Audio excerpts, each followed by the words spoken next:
Ok, buenas tardes. Vamos a empezar ahora la segunda parte de esta conferencia, las redes intelectuales y movimientos estudiantiles de Latinoamérica. Es mi gran gusto presentar a la segunda oradora, la doctora Alexandra Pita González, quien recibió es doctora de Historia por el Colegio de México y profesora investigadora de la Universidad de Colima en México. Ha publicado varios artículos y textos sobre la historia intelectual de América Latina. Su libro, La Unión Latinoamericana y el Boletín Renovación, Redes Intelectuales y Revistas Culturales, recibió mención de honor en el premio Pensamiento de América Leopoldo Sea, edición 2008-2009, otorgado por el Instituto Panamericano de Geografía e Historia. Por favor, démosles la bienvenida a la doctora Alexandra Pita González.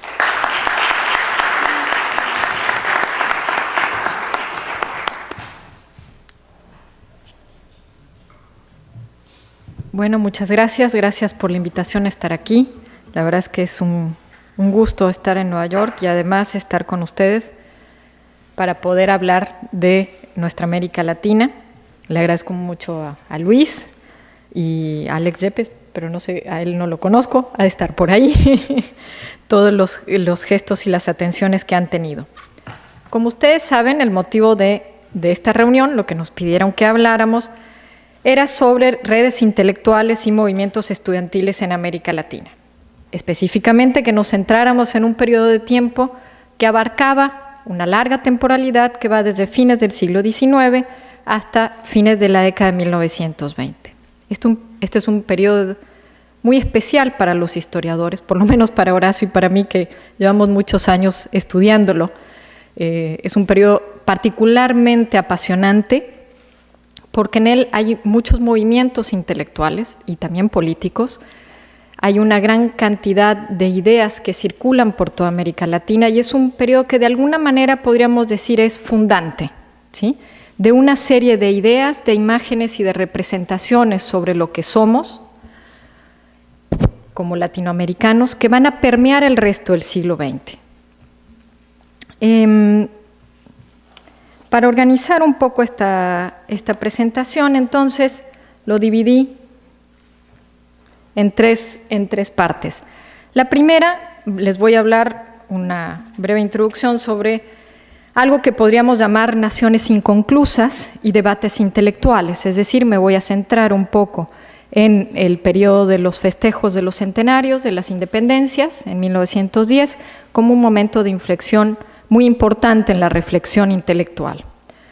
Una segunda parte en la cual vamos a ver es cómo este proceso va a devenir en una serie de cambios sociales, al cual denominé ideales nuevos, reformismo y antiimperialismo, que es cuando vamos a entrar realmente en el periodo propiamente que quedó mi colega, sobre los estudiantes, y una tercera y última parte que es cuando vamos realmente a entrar en materia, a hablar sobre la Unión Latinoamericana y el Boletín Renovación, que es este último emprendimiento que hace ingenieros en esta meteórica carrera intelectual, que muere ingenieros y sin embargo su proyecto, su ambicioso proyecto, le sobrevive y continúa todavía un par de años más hasta que fenece en 1930. ¿Por qué 1910 es un periodo tan importante? 1910, como ustedes saben, se festeja en las grandes capitales de América Latina, se celebra el ser naciones independientes. ¿Por qué eso entonces pusimos como título el de naciones inconclusas? Es decir, hay una gran contradicción entre lo que dicen los gobiernos, los discursos desde el Estado sobre lo que son estas naciones. Un discurso en el cual se habla de que estos estados han llegado a un estado de concreción, han llegado a un estado de madurez, y un contradiscurso de los intelectuales que están señalándoles todo el tiempo su falta, es decir, les están señalando que estas naciones son inconclusas, que estas naciones no terminaron de cuajar, no terminaron de ser lo que los independentistas y después los constructores de las naciones del siglo XIX querían que fuese. ese señalamiento de la falta va a ser un punto muy importante para la reflexión intelectual. Entre otras cosas, porque va a permitir al pensamiento latinoamericanista encontrar un lugar. El pensamiento latinoamericanista es un pensamiento de alguna manera que se contrapone a los estados nacionales, al ser una referencia a una supranacionalidad, a algo que va más allá de la construcción del Estado-nación, de Argentina, de Bolivia, de Perú, ¿sí? Hay algo en su discursividad que contradice permanentemente la creación de estos estados nacionales. Por eso es que también 1910 es un momento idóneo para los intelectuales para expresarse. La otra gran crítica o manifestación de este malestar intelectual va a ser justamente lo que reflejan las imágenes. Por ejemplo, en esta imagen que tenemos, de Buenos Aires de 1910, es decir, son estas imágenes de postal, ¿sí?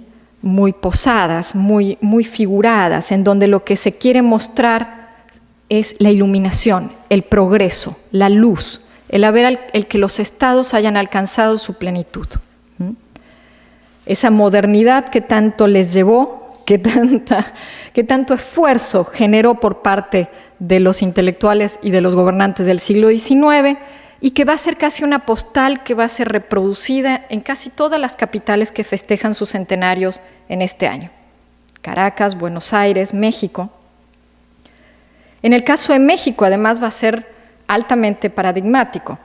¿Por qué? Porque, como ustedes recordarán, 1910 es el periodo casi en el cual la revolución ya está en sus ciernes, está cuajándose ya a punto el desenlace maderista, y entonces el festejo, el centenario, es como la última gran pose de don Porfirio Díaz, de este Estado hegemónico, todopoderoso, que se presenta al mundo como una nación civilizada.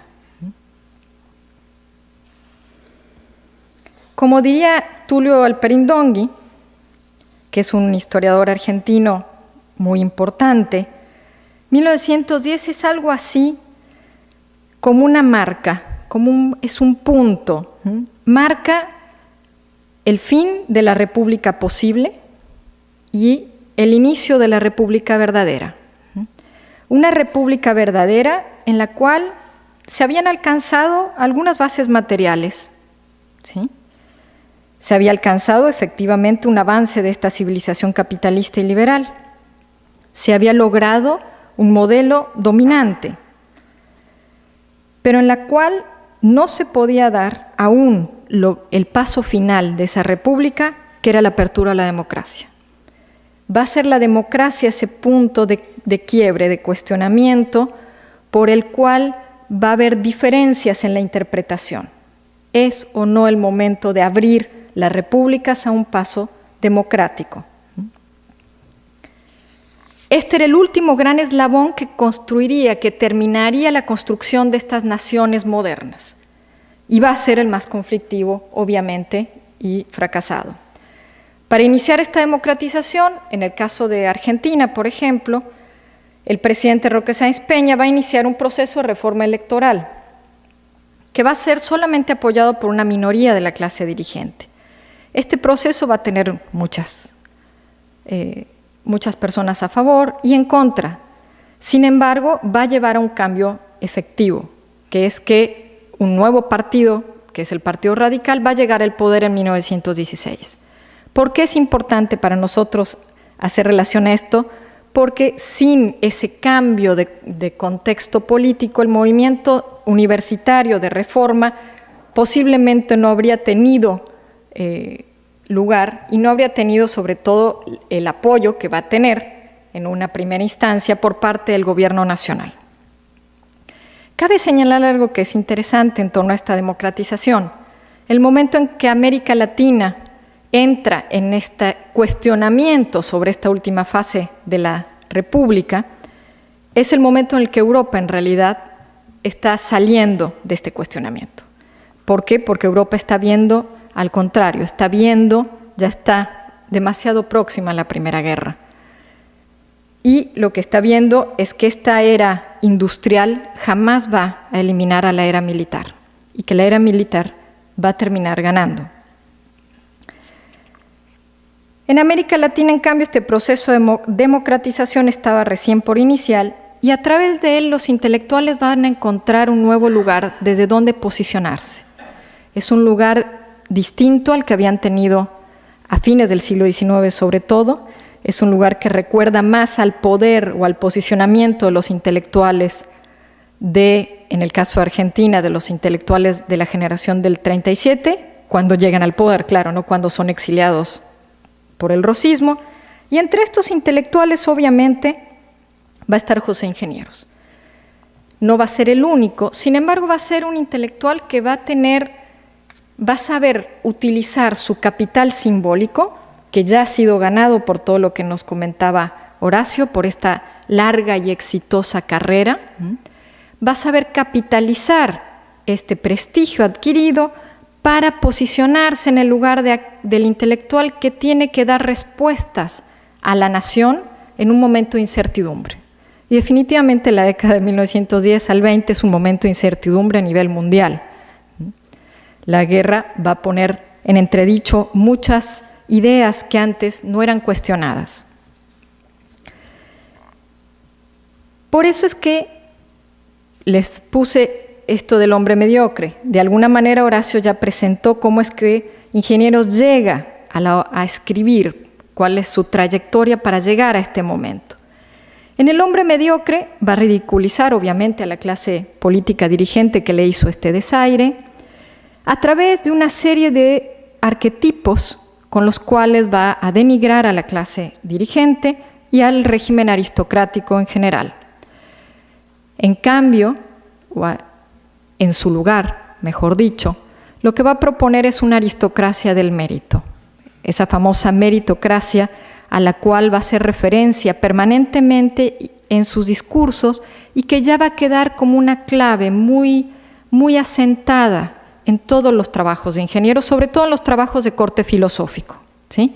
Obviamente aquellos escritos que va a seguir realizando, porque Ingenieros jamás deja de escribir sobre ciencia, hasta el último momento sigue escribiendo sobre este tema, pero en casi todos sus otros textos, que son de carácter más filosófico, esta marca de la aristocracia del mérito ya no va a desaparecer, este carácter de la élite. ¿Sí? Como ustedes verán por el índice, ya habla del intelectual, ¿sí? Pero desde una posición todavía crítica, pero sobre todo habla de esta meritocracia, la cual va a asimilar con la juventud. Esta es una de las tantas frases, pero es interesante porque el libro está escrito de alguna manera para ser recitado, es decir, su formato es una frase tras otra, cada una de ellas con mayor ímpetu, y de hecho tuvo éxito en eso, es decir, los jóvenes reformistas recuerdan posteriormente que ellos repetían de memoria las frases como estas del libro del hombre mediocre, y que eso de alguna manera y que eso los había inspirado profundamente. En esta otra imagen, por ejemplo, es una caricatura que hacen sobre Ingenieros y su representación del hombre mediocre, en el cual está midiendo el cráneo, al buen estilo de la antropología que nace en el siglo XIX para medir al otro, al africano, aquel desconocido, y demostrar a través de su fisionomía que era inferior.